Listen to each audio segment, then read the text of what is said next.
Hey Danny, how you doing, man? I'm very well, Lewis. How are you? I'm well, thank you. I'm ready for a day of a lot of podcasting. Because the way Yes. we've done it today, we're talking about Terminator now, and then we're going to stop, and I'm going to have a bit of a cry, as I do, and then we're going to start and record an episode about Rick and Morty, which is just fantastic. Yep. You better. I don't need sleep, I need editing. That's all it is. Better put on your big boy pants for this one, Lewis. Oh, I've got myself a cup of tea. You got yourself a cup of tea? I do have myself a cup of tea. Fantastic. I think it helps with the podcasting. A nice lubricated throat. Fuck's sake. I've never heard that phrasing in my life. A nice lubricated throat. That's fucking hell. If this was Disney Channel, you'd be sacked, Lewis. I'm sure I would be. Fucking lubricated. See if this podcast had any outtakes, that would probably be one of them. a nice lubricated throat. Ooh, yummy. said with as dry a throat as possible. Said like you've got a heavy chest cold, and if you say like, it has lubricated throat. I think I do have a chest cold, actually. You're coming down with something, sausage. What the fuck? No, no. I think I already have come down with something. Oh, lovely stuff. Bratwurst. I see. That's the German sausage I could. Bratwurst. Bratwurst, yeah. Do you know the only reason that I know that? Why?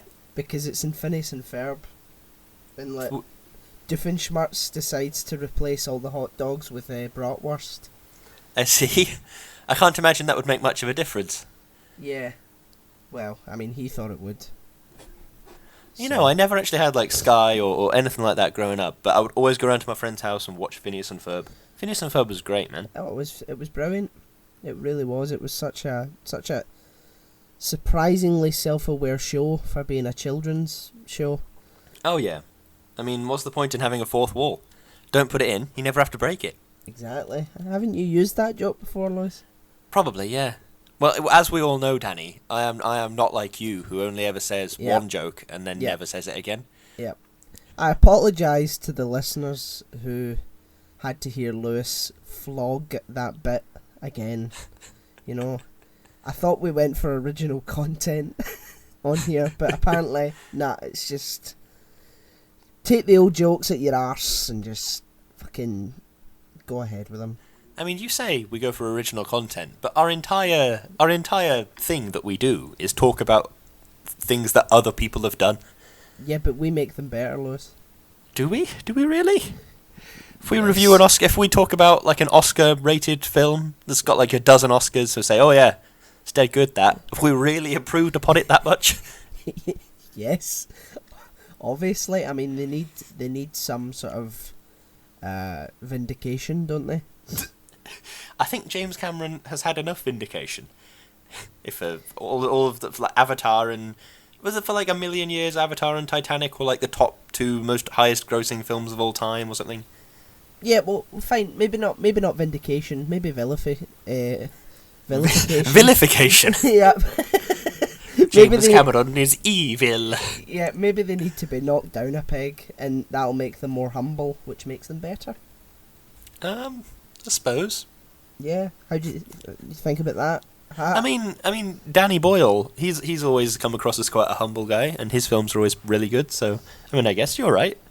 Yeah, One example pulled out of nowhere. Yeah, I guess you're completely right. Yep, I met Danny Boyle once. Oh yeah. Yeah, I auditioned for the second Trainspotting film. Oh nice. And I wasn't really prepared for it because I was meant. Have you ever seen Trainspotting? I haven't actually. No. Have you not? Well, there's this mental guy in it called Begbie. Okay. And in the sequel, I auditioned to be his son. Yeah. And Danny Boyle is surprisingly committed to the audition process and like just basically started shouting at me and like calling me a CUNT, and and I can't remember what age I was. I was a lot younger than I am now. I see. I just wasn't really able to sort of carry on the illusion. I was like, oh fuck, Jesus. So was the idea that you would be in character and he'd be like verbally abusing you and you'd just have to like roll with it? Yeah. Okay. I mean, I guess that's kind of clever. I guess that kind of scans. I just wish that I'd been that told, you'd known that was what he was doing. Yeah, because then I would have, sort of went... Because I was just busy memorising the script. And Yeah. And there was parts where he wouldn't even sort of, read the script. Which I found it very interesting, and it was, if I'd known he was going to do it, I'm sure it would have been great fun. But instead it was just, yeah, you fucking dick, and I'm, oh fuck, sorry. Don't hit me. Auditions always get me when you go to a weird audition and you go in and you think, oh, it's just going to be a normal audition. Like the other day, I went for an audition. I went into the room, talked to like the people as you do, read the script, came out again. Yeah, great. That's a normal audition, right? That's the shape of it. But then you do some auditions and they're just really surreal in a weird way. Yeah. Like I went for this audition once, and I was doing this scene, whatever it might be, with this other guy that was also auditioning. And the director said to us, well, he was trying to say, like, play it less mature, play it less like you're trying to be cool, play it like you're really absorbed in this like video game we're supposed to be playing. I was like, okay, yeah, great, I can do that, that's fine. And but he didn't say those words. What he said was he like turned on his seat and faced both of us straight on and like sort of squinted at us and was like looking at us as if like sizing us up, and then went, "Hey, are you guys gay?" And I could hear the guy next to me sort of go, "What?" And I sort of went, "What?" And what? After about 10 or 20 seconds of complete silence in this room, because everybody was terrified that he'd just broken some discrimination law or whatever. Yeah. He went, "Yeah, do you remember when you were like 14 or 15 or whatever, and that was the worst thing somebody could say to you? Was like, oh hey, are you gay? Are you there? I want you to play it at that level of maturity." And I remember looking at this guy I was auditioning with and going, "You are," and he just went, It was the most bizarre experience I've ever had at an audition. I tell you something. Being called gay at 14 was not the worst thing that was said to me. Not even by a long shot. That's the fucking the smack before the truncheon. I see. I see. Even if it were like a horrifically terrible insult, I think even at 14, I would have gone, "What? So?" Do you know what I mean? I think even at 14, I had the cognizance to be like, "Yeah, I don't give a shit." I mean, maybe I don't. Maybe I remember being 14 completely incorrectly. I mean, I don't remember yesterday, so who knows? Yeah. I mean, when you're that age, you're sort of just incredibly stupid. And, yeah, that's true. And it's so easy to get your feelings hurt when you're that age. I think even if it doesn't, to some degree, it doesn't kind of matter what people are saying to you in that situation, in the playground or in school or wherever it might be. If they're saying it with enough aggression and malice, you'll just presume it's an insult, no matter what it is. Yes, definitely. Hey, your hair's nice. And then you're like, oh no. Yeah, precisely. And I think going back to the gay thing, it's what gets me about Friends, watching it back, is like how startlingly homophobic it was. Well, yeah, I mean, like, it was any sort of hint of homosexuality, it was sort of laughed at and oh my god, whoa, ha! Yeah. And like the example that stands out to me is they're telling stories about each other and all this, and it comes out that Ross was essentially like statutory raped when he was in high school or whatever by this librarian. Mm-hmm. And then he goes, yeah, well, Chandler made out with a guy. It's like, no, Ross, there was actual trauma that happened to you. Yeah. Chandler that's fine. You're actually traumatized. It's just like I don't want to get too heavy, but I saw a great video by a channel called Pop Culture Detective. Sure. And he basically talked about how like male sexual assault is like trivialized for comedy in most films. Mm-hmm. Well, you know how like in films when it's threatened that someone is going to prison or someone is in prison. Yeah, and, yeah. And the joke being that don't drop the soap. You know, the horrible, when you think about it, joke that, you know, this person's going to get anally raped. And he pointed out that that's everywhere. Yeah, which is horrible and terrible. Yeah. It's weird. It's weird how many, you know, distasteful and cruel things end up right in front of us all the time. It's one of the things that I watched one of the Pop Culture Detective videos about. I think it was Big Bang Theory. Oh, was it the Adorkable Misogyny? Misogyny, yeah. Yeah, and he made this interesting point about how, like, in Big Bang Theory, everybody hates women, including all the female characters, which is quite a bizarre point to make at the start of the video, and I was thinking, well, that doesn't make any sense. But then you look at, like, how Howard and Raj are so afraid of being even slightly feminine. Like Raj completely changes his personality when he's on his own and when he's actually with people. He's so afraid of showing a feminine side, and even I think the example he used was whenever Leonard and Sheldon or whatever, they don't want to get rid of a spider or whatever, Penny does it, and then she'll call them like, "Oh, you girls," or whatever. Which it's like, is that an insult? She is a girl. Does she hate herself? Then you start joining the dots and thinking, well, she's not like neck deep in self-loathing, but it's this entrenched view of like, you weakling, you girl. It's really bizarre. See, I think that he makes a lot of good points, Pop Culture Detective, but the problem that I had with that video is that I don't think that it's nearly as deep as that. Like, I did enjoy The Big Bang Theory when I watched it. Yeah. But, you know, it did become very sort of stale towards the end.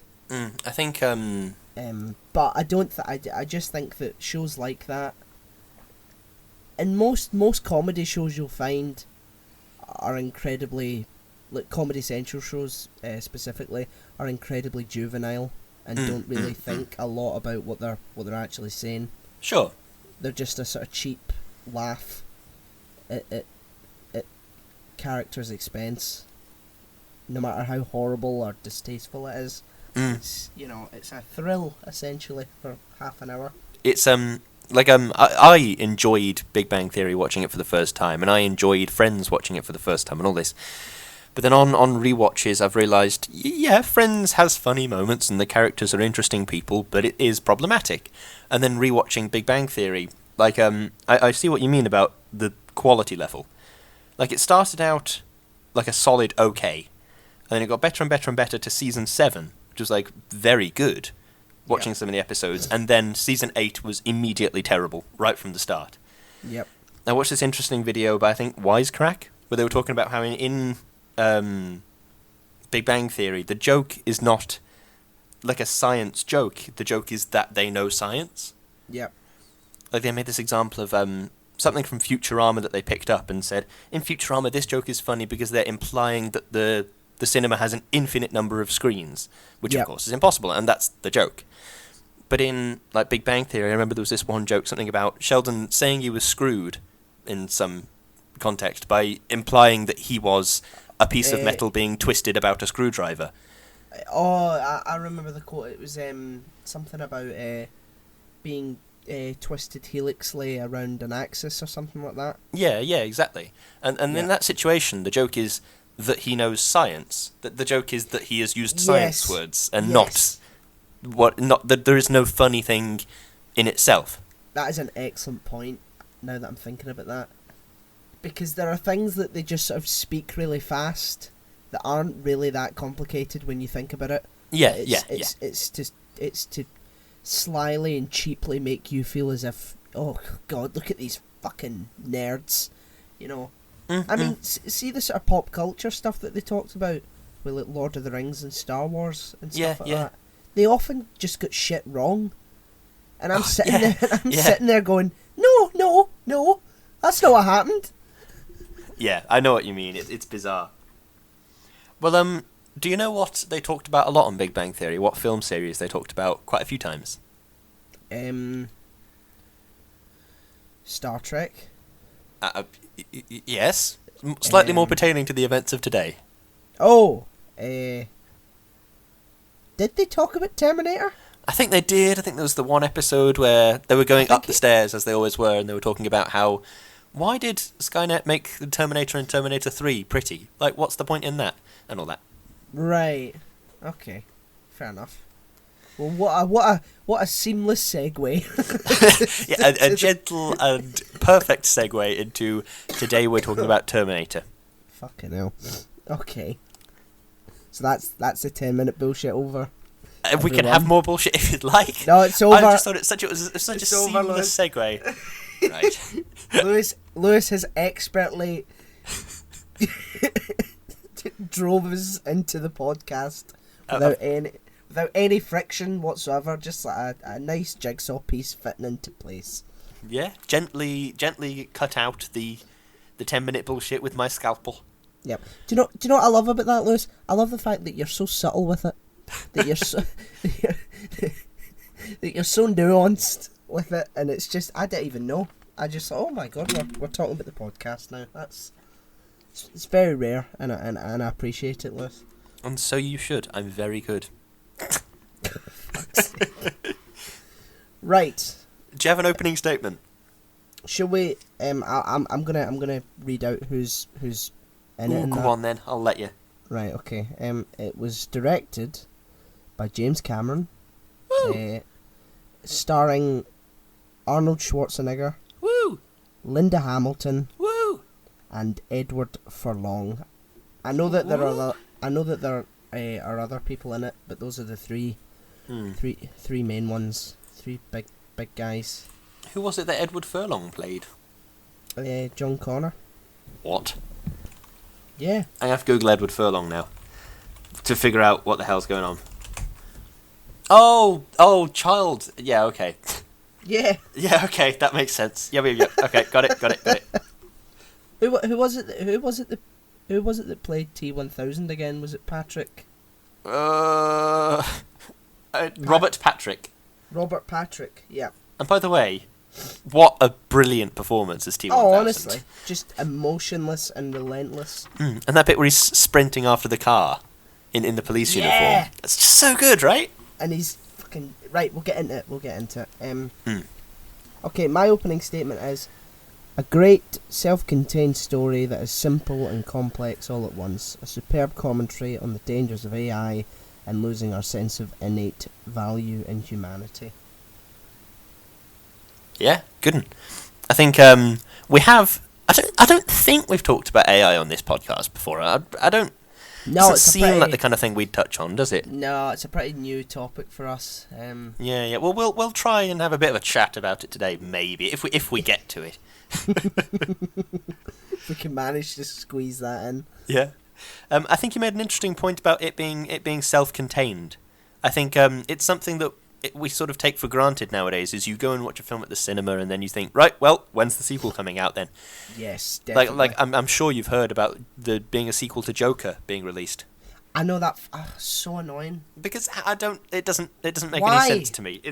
It's just you're just bowing to your fucking corporate overlords. Oh, it made $1 billion. We need to make a sequel, regardless of how shite it is. It just pisses me off. It's yeah, like, I know what you mean. Why can't you just have a decent film and just leave it alone? Do something else. That's been done now. The thing that I've always been impressed by that does this is Back to the Future. Yeah. Because even though, like, the first and second films were filmed at the same time, and even though in the cinema they will have known there was another film coming out, the first film is a nice, clean, self-contained story. Yep. And get to the end, you think, yep, okay, that's done now. And even though it says to be continued, you think, yeah, there's this sense of satisfaction of, yep, good. But then you watch, say, like, any other series of films, and you think, yeah, good, but It felt like a 2-hour-long episode of a TV show. Yep. I mean, every single, well, not every single, but most franchises have this problem. Even Terminator has this problem, where it has branched off from what is two incredibly great films that tell a satisfying story and say what they want to say. But now, I don't know, did you see the new one? I didn't see the new one. I did see the new one. And is it good? It was bloody brilliant. Was it brilliant? Well, brilliant, yeah. What is it in the timeline? Is that, didn't they sort of like just cut out everything else and say that that's part of... Essentially, yeah. You could watch Terminator 1, Terminator 2 and Dark Fate, and then you'd be fine then. Right, okay. All that shit in the middle, just horrible films with fucking Christian Bale shouting at you. Get off the set! I did see an interesting thing about Terminator, which hadn't occurred to me, which was that, like in all the flashbacks in Terminator 1, Terminator 2, they show this future of, like, very dark, like it's always nighttime, like, all this sort of stuff. But then in Terminator Salvation, they're in a desert, which is kind of, it's like bright, middle of the day, it's a desert, everything's bright colours. It was just, you don't really realise it at the time, but it was quite a stark change. Yeah. I think they managed to sort of gloss over that quite well in the most recent one, Dark Fate. Yeah. Because it was like halfway between the two, the future flash forwards, if you will. They were halfway between the two. It was like a desolated cityscape, and it was daytime, but it was still grey and dark and moody, and it was good. It was in the middle somewhere. Yep. Should we give a spoiler warning for Dark Fate? Because I think I think we should talk about it just a little bit. Sure thing. I don't mind it getting spoiled for me, by the way. Sure. So yeah, spoilers for Dark Fate if we end up having a chat about it. Right. How did it end? Dark Fate. The idea of Dark Fate is that they make the point that in Terminator 2, Sarah Connor stops Judgment Day in the 90s from ever happening. Yeah. And so the point that they make is, instead of it being Skynet that rises up and takes over, it's just some other computer program. So this some other computer program sends back a Terminator, which has both liquid metal and a metal endoskeleton. Right. And it tries to kill this lady, and Sarah Connor's there, and she kills these Terminators or fights them off repeatedly and all this. And she's like, they're not after you, they're after your womb. You're going to be the mother of the savior of them all, and all this. And then at the end of the film, because that's what happened to her, somebody came back from the future and said, yeah, you're the mum of John Connor, we need to protect you. What? But why are they... No, as in somebody came back in time to kill this lady, and Sarah Connor protected her, and found her and protected her, and said, yeah, it doesn't want to kill you, it wants to kill you because of your unborn children. That's the conclusion she drew. Right. And then this other future agent came back who was like a cybernetically enhanced person, and that was really cool, because it was something we hadn't seen in these films before. And eventually, this enhanced person revealed, yeah, actually it's not your children, it's you. You are the leader and saviour, because John Connor has been killed at the start of Dark Fate. So, I'm not explaining this very well. At the start of Dark Fate, there's a brief scene where Sarah Connor is in like a cafe with John Connor, who's getting a milkshake or whatever it is. And she's sat at a table, and she doesn't see Arnold Schwarzenegger's body double approaching from the beach. And she turns around just at the wrong moment, and Arnold Schwarzenegger kills John Connor, the child. What the fuck? So the point is that future with Skynet and John Connor is no longer the future, but an identical future, almost, has taken its place. How? With different Terminators, different AI. I think the point they try to make is that that's just the default thing that a Skynet style system would do. If it said you need to protect the Earth, it would immediately destroy all of humanity. Oh. So this Skynet style system destroys all of humanity and then sends a Terminator back to try and kill the leader of the Resistance. Right. I mean, I know you said. I mean, I need to watch it before I can make a proper judgment on it. But if they've just sort of fucking replaced Skynet with another MacGuffin, and Arnold Schwarzenegger's in it. He is, yeah, because he is the Terminator sent back that kills child John Connor. Right. At the start of the film, and then he walks off, and Sarah Connor is too distraught about John having died to go and follow him and try and hunt him down. So he just ends up living a normal life. He sort of develops sentience and develops, because he has no more orders coming from Skynet, because Skynet never existed in this timeline.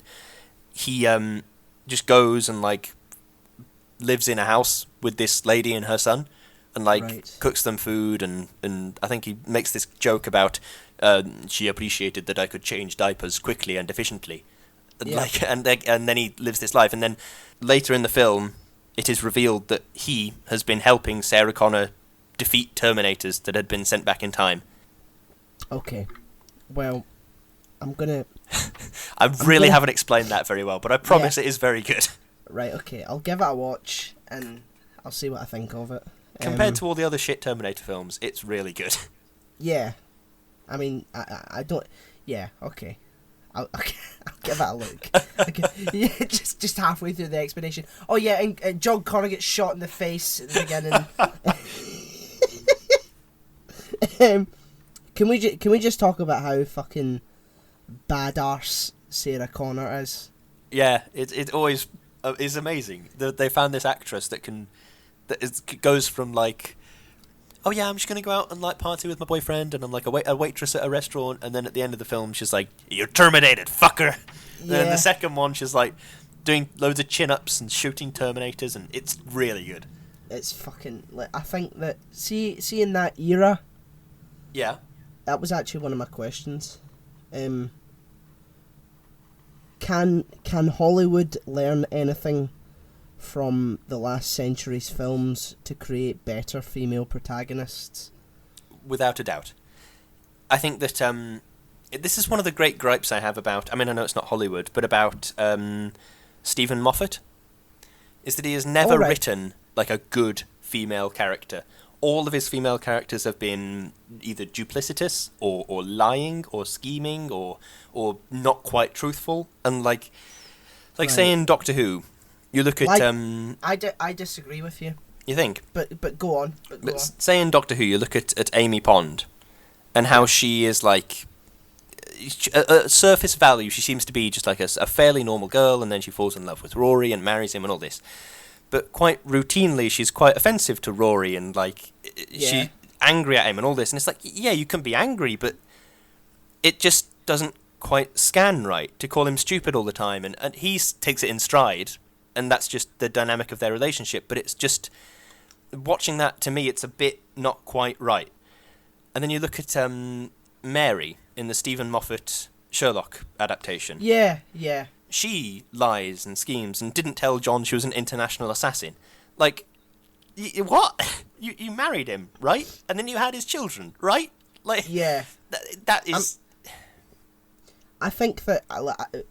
the reason I disagree with you is because the characters that I think are great, I don't necessarily have to like them, and I don't necessarily have to agree with what they do. Yeah.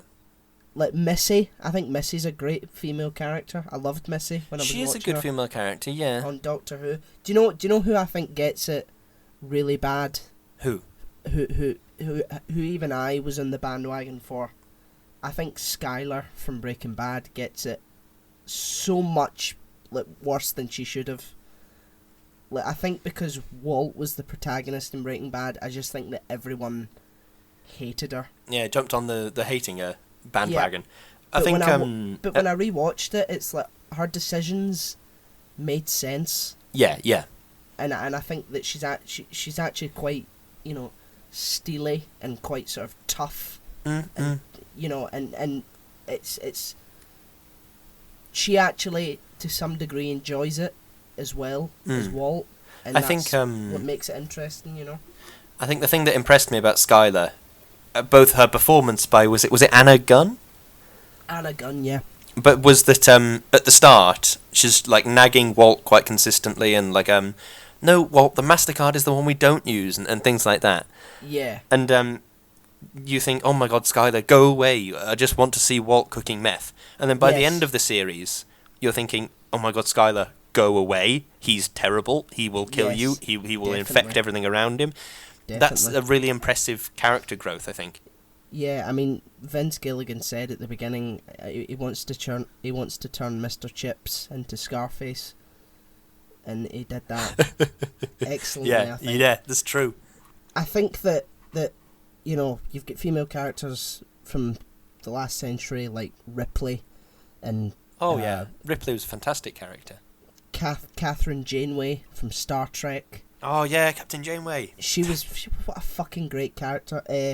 Buffy Ann Summers from Buffy the Vampire Slayer. Never seen Buffy, but I Have am you aware not? she's like Oh, a it's so empowered good. character. Yeah, I'm sure it is good. So Yeah, good.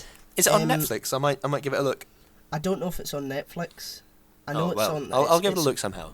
Yeah, and even like Princess Leia from Star Wars, like she just sort of takes a gun off of Harrison Ford's. Like, someone has to save our skins, and just starts fucking blasting. And I think that the problem with female characters today is that I don't think that, because they're often written by men Sure. who don't really know how to write female characters.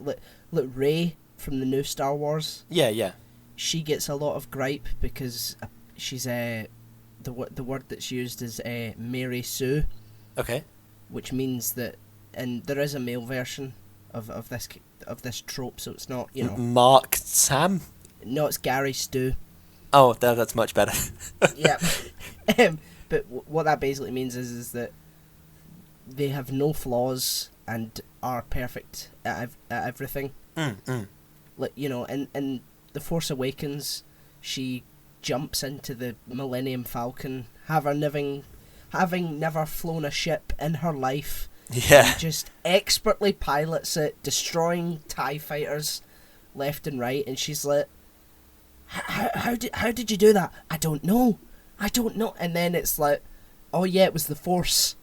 It was the Force that did it. Yeah. That's so lazy and so, you know, just I think stupid. in the original trilogy, the Force was like one of these things where it. I mean, I have seen the original trilogy, but it was about 1 million years ago. But like, it was something that is like, yeah, it's a part of the universe, but we don't want to lean too heavily onto it because otherwise it very quickly becomes superpowers, and it's a bit weird.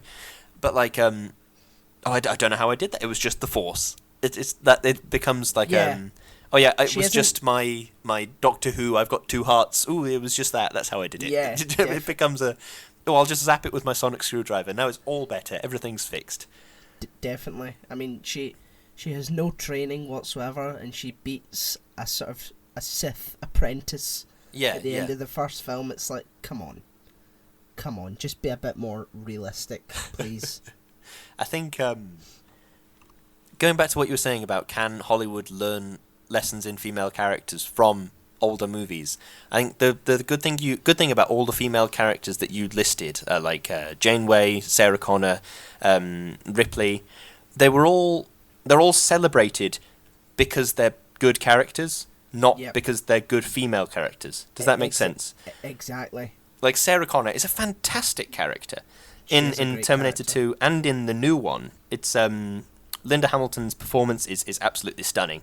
And in the new one, she talks about how she's like depressed and an alcoholic, and she's like talks about how like she gives off this story with the words to the effect of like, people always told me my whole reason for being was to be mother to this messiah figure, and now I'm not even that. Yep. And it's like, she's just a brilliant conflicted character, and it doesn't matter that she's a brilliant conflicted female character.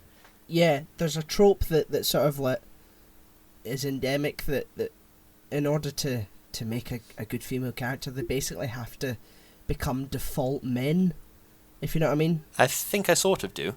It's like yeah, their choices and that just mean nothing. Let's just turn them into a bulking fucking fighting machine and just sort of make them a sort of version of a man, because that'll make them a great female character. It's like, no, you just create a person who has ideals and goals, and their decisions lead the story, rather than, oh yeah, we're going to have a big fucking helicopter scene and there's going to be fire. And I think that that's the problem. I think that they just want cool scripts. Yeah, and then they'll just shove any character in that works, rather than letting the characters actually lead the story. I think, I don't know if you've ever seen Star Trek Next Generation. I mean, Christ knows I talk about it on this podcast enough. I have seen it, yeah. Yeah, but in the show, there's like the ship's doctor is this Dr. Beverly Crusher. And like, she's a good character, yeah, but I never thought she was brilliant. And then in season 2, I presume the actress had to go and do something, or she was ill, or whatever it might have been. But in season 2, she was replaced by a different actress called, I forget the actress's name, but the character's name is Dr. Catherine Pulaski. Right. And she was a much better Doctor character. Yeah. Like, she was a much better character at all, as she was much more sort of like headstrong, and she had character flaws in her stubbornness and her arrogance, but she was also very skilled, and it made up for it. And it was, I always preferred the Pulaski character to the Crusher character, simply because she was a stronger, more independent, better character than... It always felt to me like the Beverly Crusher character was, okay, we have to make a good female character, and Pulaski was, okay, we have to make a good character, why can't she be female? Yeah. So, I have a CRQ. Go on then. I've got loads of them. I think it's the nature of these films that we will have lots of questions based on Skynet's kind of dumb, right? For a military tactic computer, they made some kind of dumb mistakes. Yeah. But like, one that I did consider is, why did Skynet send back human-shaped Terminators? Because they could have sent back like big spider tank type things, and that would have been just as effective. And we've seen that they have the capability to grow human flesh. So can't they just make like a big cube of human flesh and put a spider tank within it? I think for a couple of reasons. I think if you sort of work within the story and try and explain it away, you could probably say, oh, they were trying to gain the trust of other human beings, so that like an infiltration robot. And, yeah, and I think the other reason is that if they did that, then the movie would be over in seconds. I think the writers went, right, okay, we can't send a fucking tank because that will just kill the person that they're trying to kill immediately. Yeah. So I think that's probably the reason. I think something I always admired about these films was like the horror aspect of them. And I didn't realise it until I was watching it last night, and as I was making dinner, I had my phone propped up on the side, and I was watching Terminator 1, and it's kind of terrifying in a funny way. Yeah, it's really scary. It really is. About like, no matter what you do, it keeps coming.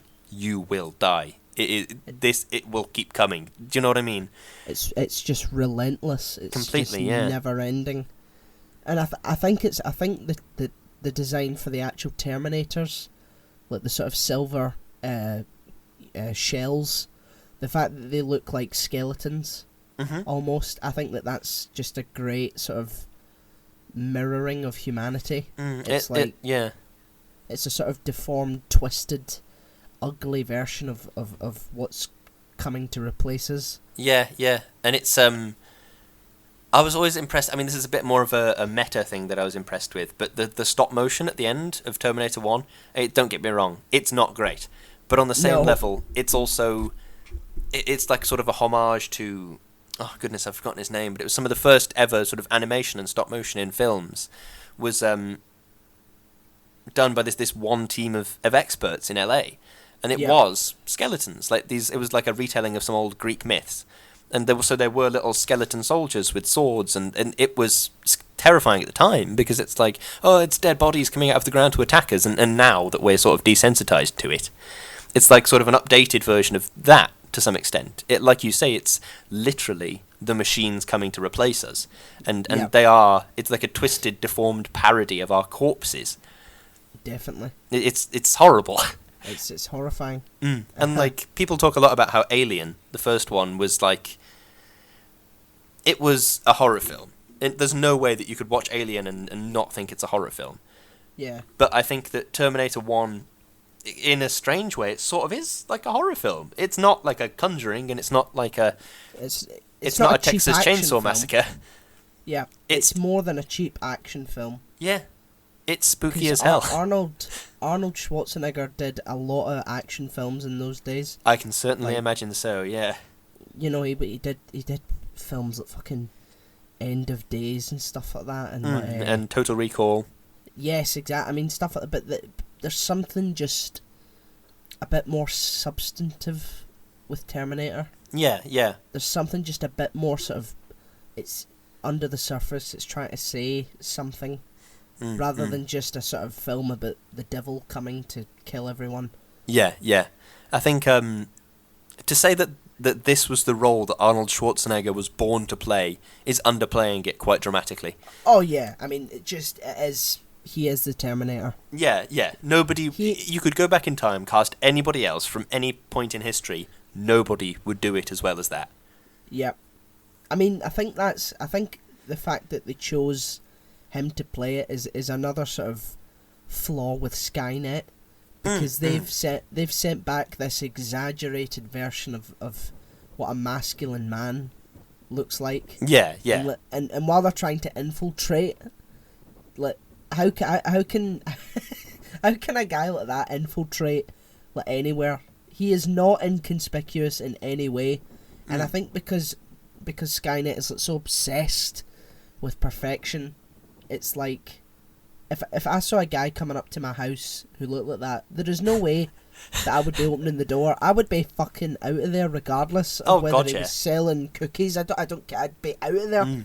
You know. I think that's sort of an interesting thing that impresses me about this. And it's similar thematically to some bits in Star Trek, but like. Kyle Reese mentioned, we noticed the T-600s straight away because they had rubber skin, so we could tell that they were not human. Yeah. And then, but then the T-800s, they were way more difficult to notice, and because like they've got human flesh and they sweat and they eat and they pee and they sleep and so it's difficult to tell. But then you look at Arnold Schwarzenegger and you think, really, really, look at the size of him for starters. And look at his face. Yeah. Look at his stony face. And then he struggles to you'd struggle to have a complete conversation with Arnold Schwarzenegger Terminator. I mean, don't get me wrong. I understand that there's probably not a lot of time for like lounging about chatting during like the War of the Resistance in the future. But on the same level, do you think you could have a chat with him? Are the Terminators programmed for that? I mean, I know there was that thing where the guy knocked on the door in the hotel and said, "Hey, have you got a dead cat in there or what?" And then there was like a list of pre-programmed, these are things that I could say, and I went, "Fuck you, asshole." And it's yeah, okay, but is he quick enough to come up with those on the fly? If you have like a long-winded conversation with him, I really don't know. I'd imagine it'd be like a rudimentary sort of soundboard. Yeah, yeah.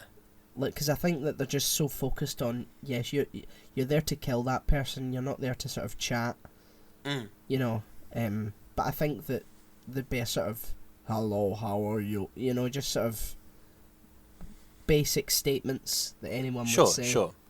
And I think then that leads on to the T-1000 of like, that is just a guy, right?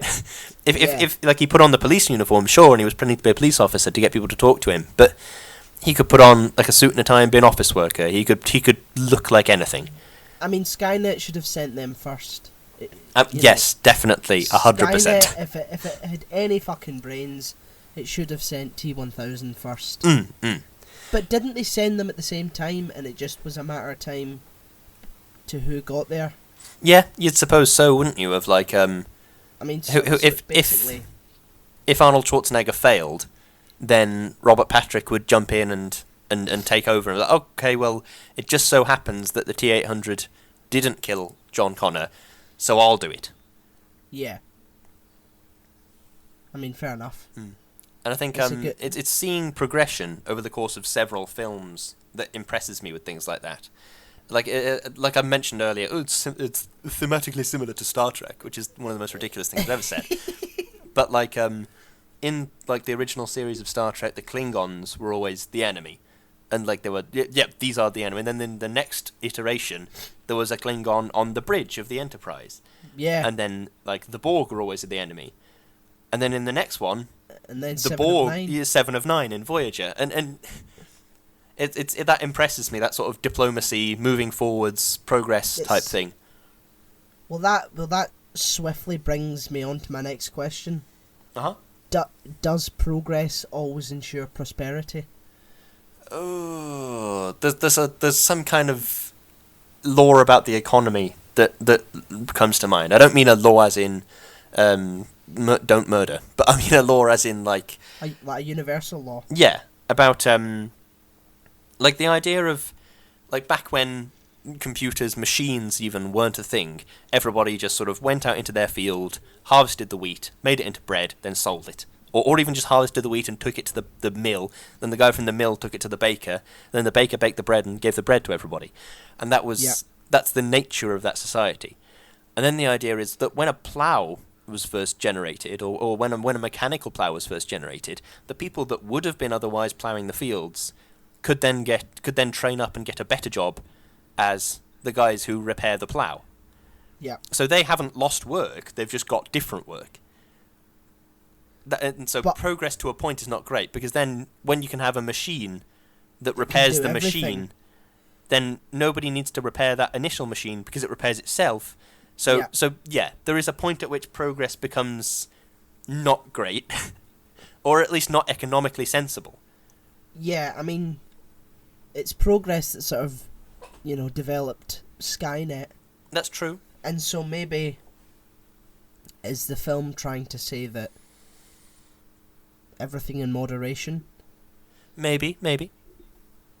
Because especially in the second one, it's they rely on an older model or an older concept to save them, compared to this scary, new, dangerous villain. Yeah, it's the previous sort of iteration of the Terminator that actually saves them. So maybe it's about appreciating the past as well as the dangers of AI. Yeah. Like just blind progress to a certain goal isn't always the best thing to do, because people will inevitably get left behind in it. No, I think you're right with that. That's a good point. Did the writers consider the time paradoxes? Almost certainly not. Yeah. I don't think that even crossed their mind for the briefest of a second, because I mean, I'm not an expert in time paradoxes. I can probably think 1 degree ahead and then I'm fucking done. But if Arnold Schwarzenegger comes back and kills John Connor, then surely he would be wiped out of existence. Because no, there are different theories of. I say theories of time travel, but the one that Terminator presents is the idea of the future that he came from. While it never happened, he still came from it, because he is then in the past. The future doesn't affect him any longer. Is that how it works? Well, we can't travel in time, Danny. So no, I know, but logically, if you come back to stop the events that brought you there, then you will never go back and change the events. Well, that's what you're saying is the other way about. It's called the grandfather paradox. If you went back in time and killed your granddad, would you even be able to do it? Because if you killed your granddad before he had fathered your father, before your father had fathered you, then how does that lineage? It doesn't make any sense. Yeah, and it doesn't even need to be like a sort of family thing. Like if someone gets knocked down, and you go back in time to try and save them, then you won't have went back in time to save them. Yeah, you're completely right. It's and surely the timeline would then just sort of disintegrate, because it's the paradox.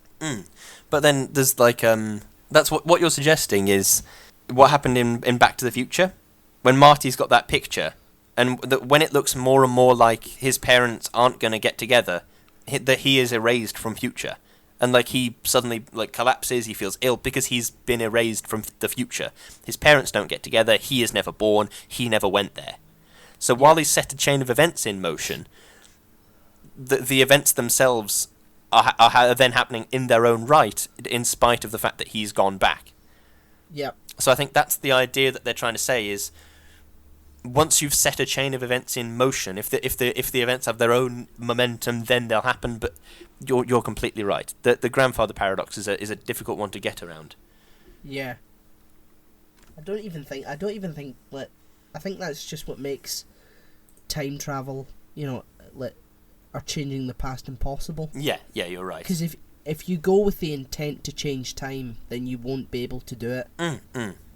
Which is like, and Doctor Who references this, and it's like, how you've committed that paradox fucking 1,000,000 times, and now you have the nerve to reference it. It's like, well, if I go back in time and change the events that brought you here, you won't be able to do it.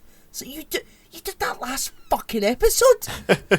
How can you lecture your companion on something that you do all the time? Is that the Doctor Who, the bootstrap paradox? No. Oh yeah. Oh no. It's when Danny Pink dies. Oh God. Yes.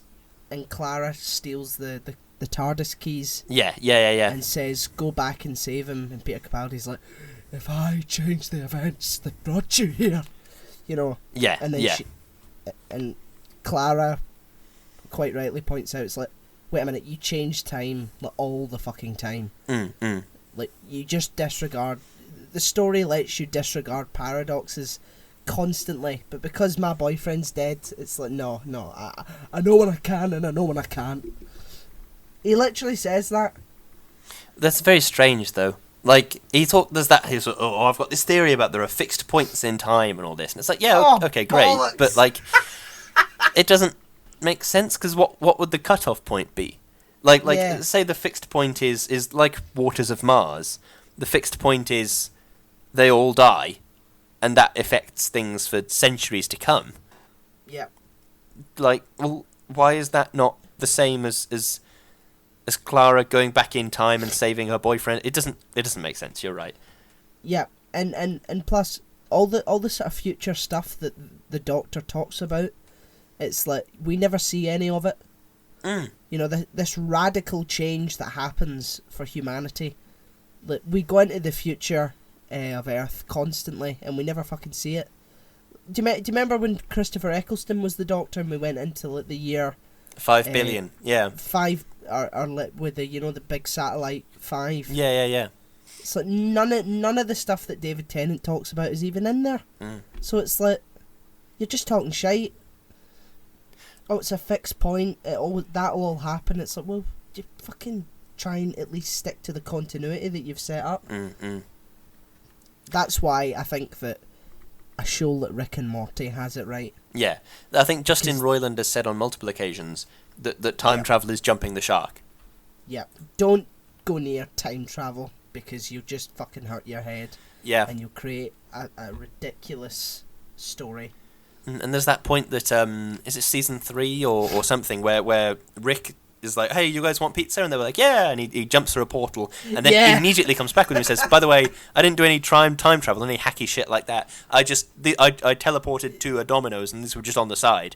Then I just picked them up and walked out with them. Like, yeah, that's brilliant. I thought that was great. Oh, definitely, yeah. What was I going to say? Are we more villainous than the Terminators? How so? Well, because they came from us, didn't they? Yeah, there's that Arnold Schwarzenegger line, it is in your nature to destroy yourselves. Yeah. Which is something that, again, they talk about in Dark Fate, this idea of, it's going to happen, no matter what. We will destroy ourselves. And yeah, that sucks, but, it's the way of it. Yeah. Because the only reason that they had the capacity to do what they did is because we allowed it, and we gave them the ammunition. So it's like, maybe instead of looking at it as, oh, the evil machines are rising up, maybe we should look at it as human beings have stupidly created yet again something that could wipe out the planet. Yeah, yeah. Like, I remember reading somewhere that the nuclear explosion in Terminator 2 is the most realistic in, like, all of pop culture. Yeah. It's like, yeah, theoretically, with the nuclear armory on the planet, you could kill 3 billion people all in one go, and it would look a bit like Terminator 2, which is insane to me, right? That's crazy. I mean, I think that, for me, the most real-looking one was Doctor Strangelove. I have not seen Doctor Strangelove. It's a Kubrick film, isn't it? It is, yeah. Well, they basically use real sort of footage of nuclear bombs going off. I imagine that'll be why it's realistic then. Yeah, to me that's the most realistic one. To me, the most realistic one is that footage of all the nuclear testing on the salt plains. I think that's a good one. Yeah. I mean, I don't know why anyone made that terrible thing. Skynet. Yeah, but and nuclear bombs. Well, yeah, nuclear bombs. It's like, well, it's. What is the point? To say they're a deterrent is pointless, because if you're saying to somebody, like, oh yeah, I'm going to kill you if you don't do this, it's like, well, where do you go from there? If you say, well, I'm not going to do it, then you're just going to die. That's the only other thing. What sort of fucking basis for a relationship is that? It's like, what? Okay. Sorry, hang on. What? Well, relationships between countries. I mean. Oh right, I thought you meant like. Oh yeah, my girlfriend told me that she'd kill me if I didn't. I don't mean that there's a fucking couple out there. One's got a nuke, and the other one's like, yes, okay, sorry. Do you want fucking nuked? 1,000 pounds, yes, in every language. Goodness me. Right. I'm talking about countries, and I'm talking about how can we ever trust different countries when basically it's like, oh, he's got nukes, oh, so does he. Yeah. At any moment we could just fucking blow each other up. It's like, what a stupid way to govern. Oh god, yeah, definitely. It blows my mind. Hey, no pun intended. But oh, fuck's sake. I do really disagree with the concept of like nuclear weaponry, because it just what's the end game there? The end game in a nuclear war is the apocalypse. You're not like, it's not like, oh yep, back in World War II we went over and socked Hitler in the jaw and then we took Europe back and whatever. No, it's the apocalypse. That's the only thing that comes out of a nuclear war. I mean, as much as I'm a bit of a pacifist anyway, I disagree with the concept of war anyway. But to add this ridiculously powerful weapons into it, to say, yeah, well, I'll nuke you. Say, well, yes, but then they'll nuke you back, and then it'll be the apocalypse, and everyone will die. Like, yeah, what? I mean, it's you don't even have, like, even pacifists.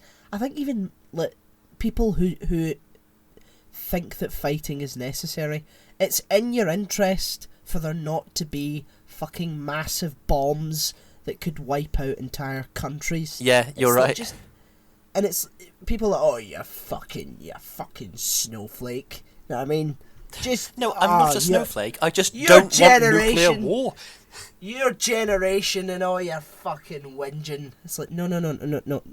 There's a nuclear bomb about to go. Oh, yeah, fucking, honestly, it's just a big whinge. Yeah. It's like, no. It will kill everyone. It'll kill me and you regardless of which one of us supports nuclear war.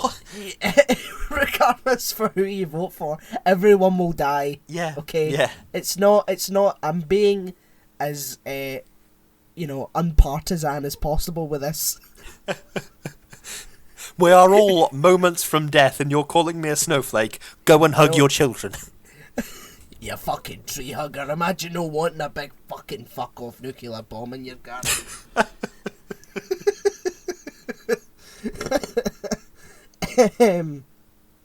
Have you got any other queries? No, I think we've more or less covered all of mine. I had one about if Skynet had T-1000s, why didn't it just send one of them back? I mean, there is the thing about that, but like, oh, yeah, it has to be alive to go through it. If it's dead, it won't go through. But, I mean, he's made of liquid metal, but does that count? Is that... But anyway... Yeah, I mean, there's gonna be wee flaws here and there. Oh yeah, yeah. But Are no, I think I've gone through all my CRQs. I have one question left. Yep. Are flaws necessary to life? I'm not sure. How do you mean? Well, should we accept flaws as part of nature and just sort of get on with it rather than striving for absolute perfection?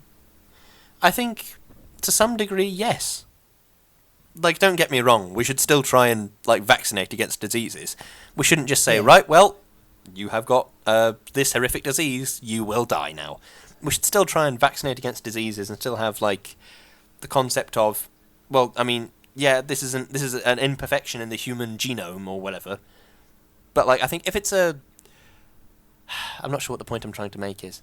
Well, like, I mean, every AI in film comes to the conclusion that we need to save the planet. What's destroying the planet? Human beings. Yeah, yeah. So, yes, it would probably be more efficient to get rid of human beings if you want to save the planet, but it's like, I think on a deeper level, it's like, if everything is just perfect and everything is just wonderful, then what is the point of living?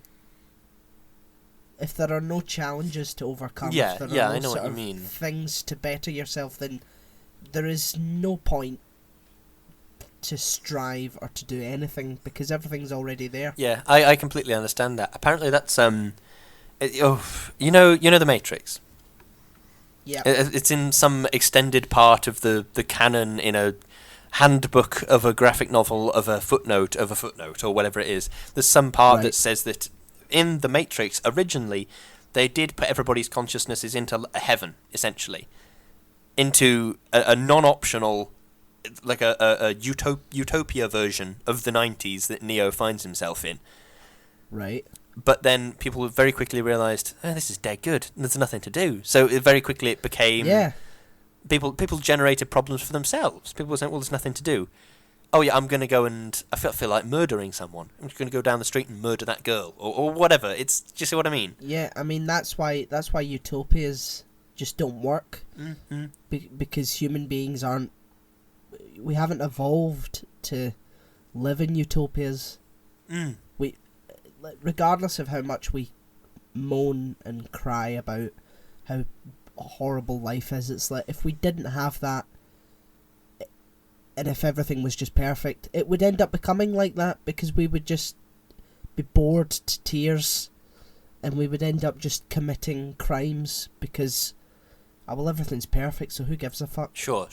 It's, there's this concept in sci-fi of a Type 1 civilization, which is to say a civilization that's eliminated, like, racism, it's eliminated war, it's eliminated famine, and as much now as with our modern, as where we are today, the November 2019, that seems like a sort of a fictional thing. I think that it's one of those things where I think it's a case of evolving to get there.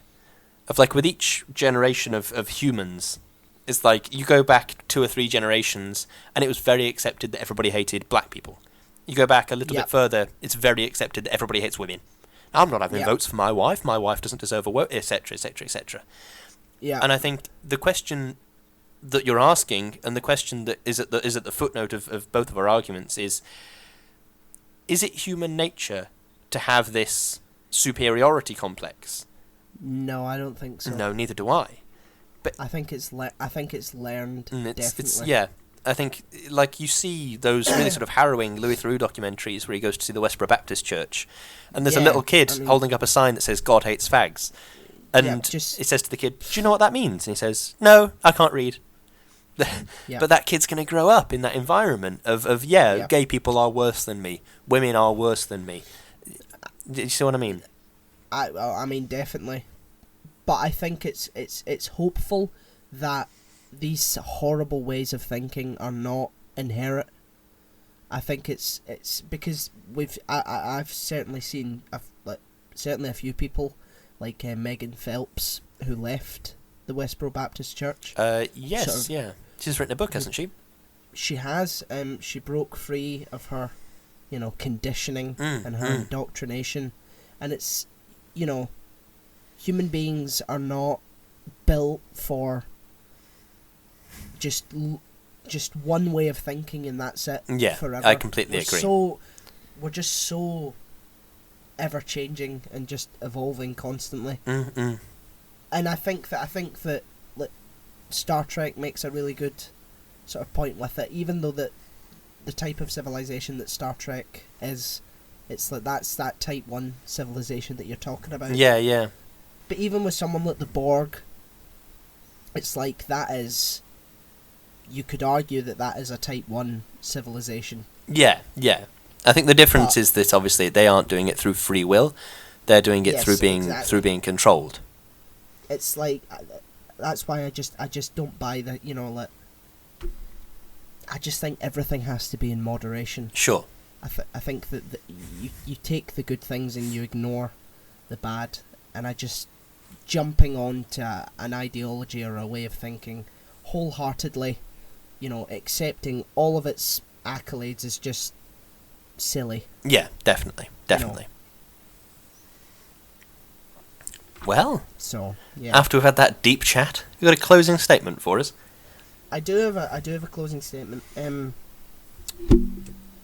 An optimistic pair of films about growth and compromise in a world that can often come across cold and relentless, as well as a world in the future that embraces emotionless and absolutism. I completely agree. I think they are more optimistic than they appear at first. You watch them and think, oh god, yeah, it is in your nature to destroy yourselves. But on the same level, they do prevent Judgment Day. They crush the computer chip and they get rid of the Terminator arm and all that sort of stuff. I think my statement, two superb films which don't deserve the disservice of the next few. Excellent characters and excellently combined action and sci-fi.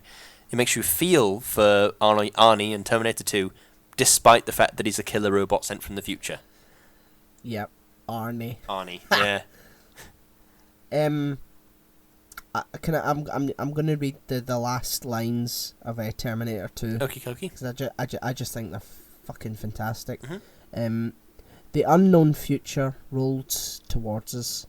I face it for the first time with a sense of hope, because if a machine, a Terminator, can learn the value of human life, maybe we can too.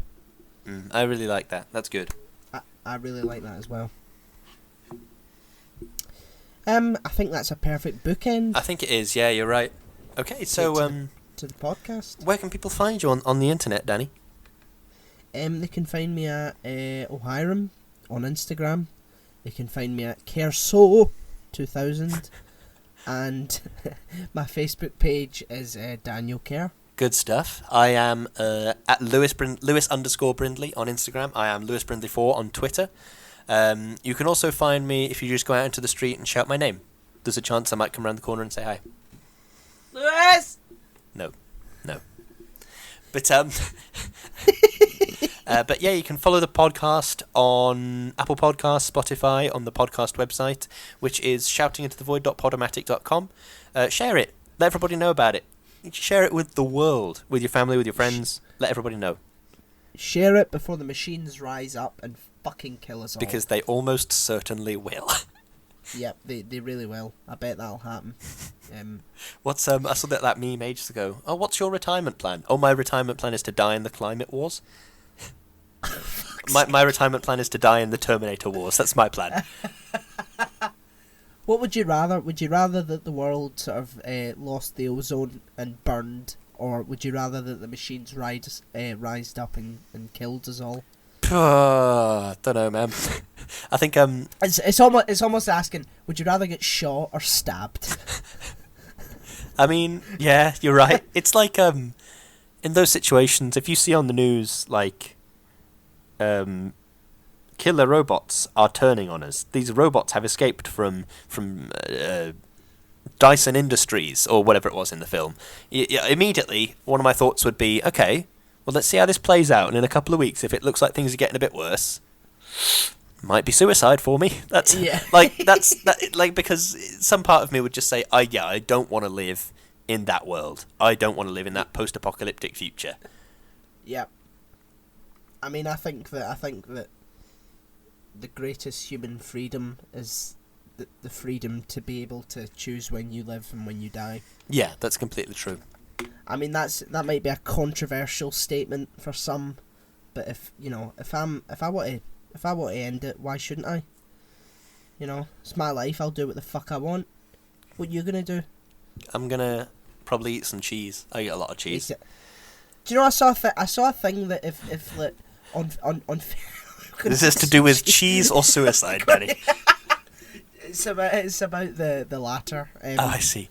I saw a thing on Facebook that if Facebook sees a sort of warning or an indication that you're going to kill yourself, it'll give you 24 hours before it informs the authorities. That seems... What? I mean, odd. that is so fucking stupid. You're going to give me a whole day? Yeah. Like, if you see that, we'll wait a day, and then we'll call someone round after the fact. Yeah. So what the fuck? What is the point of that? That's not great, is it? Oh my god, he's going to do it. We need to call the police. No. We need to wait 24 hours at least. Okay. Yeah, that's not good. That's not good. Let's make that not happen, please, Facebook. Mark Zuckerberg, if you're listening, sort that out, man. Also, give me some money. Yep. Sponsor us. Yeah, please. sponsor us. I will sell my soul for half a packet of stale quavers. Like, yep. Give me some money, man. That'd be great. You know, I think like a lot of corporations are having the problem with China at the moment. Okay. Where like South Park did an amazing episode on it, where stuff like the NBA are just sacking players because they support the Hong Kong marches. Oh crikey! Yeah, that ain't great, is it? Because China's like, oh fuck that! Get these people to fuck, or we're gonna stop donating to you. And these fucking shills are just like, yeah, no bother, done. 20 years playing, fuck off. Yeah, that ain't great. And much as I say I will sell my soul to Facebook, that is a joke. I would not sell my soul to Facebook. I mean, I don't know about that. I mean, I'll see how I feel. I'll see what's on the table for what you'll get in exchange. I'll see what the perks are, and then I'll decide. Well, after that happy ending. What would you do, Lewis, if China got in contact with us and said, yeah, do you know what, guys, we love the podcast, but we're going to need you to be spreading censorious, incredibly dystopian stuff for us. You're gonna have to say that 1984 is a guide to how you should be living, and the Great Leap Forward was the best thing that happened. I'd probably look at it and think, well, I've been making podcasts without Chinese interference and I've been doing okay. So I'd probably look at it and go, no. Then I'd mention it to you in passing and say, oh yeah, we had this email from China. from China. That's the from line is China. China has emailed you. We've got mail from China. As if we're playing fucking Risk. Oh, China's contacting us. What if they offered like £1 million every podcast? Would you shill yourself for £1 million?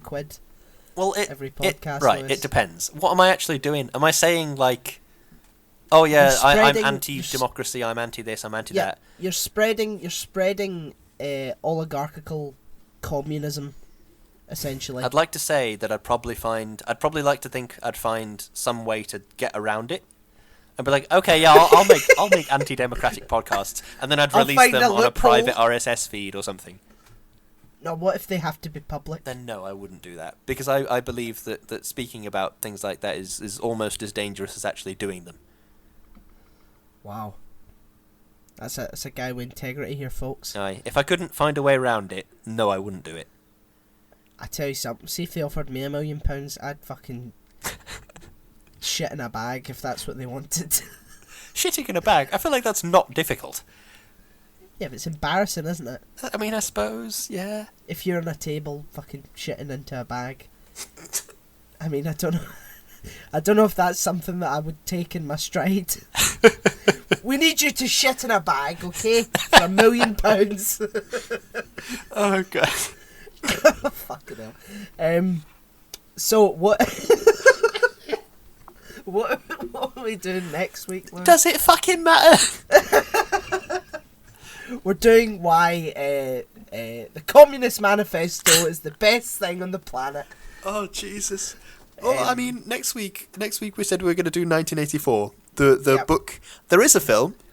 We are going to be talking about the book. I have not seen the film. I don't plan to see the film. So. I mean, it's all right. Oh, I see. John Hurt's in it, so that's good. Yeah. Eurasia. We were always at war with Eurasia, Lewis. No, we were always at war with East Asia. Come on, Danny, keep up. Oh fuck yeah! So we were. In all seriousness, 1984 is one of the scariest books on the planet. Oh yeah, it's always a bit terrifying how like Right, let's save this for the 1984 episode. Yeah. We'll see you next week. Okay. Yes. Thank you very much for listening. Remember to share it about. Leave us a review. If you like what we do, check us out on Patreon. We do some good stuff there too. Thank you very much, and hail China. Oh, good grief. I mean... I'm joking. Anyway, thanks for listening. Thanks for listening.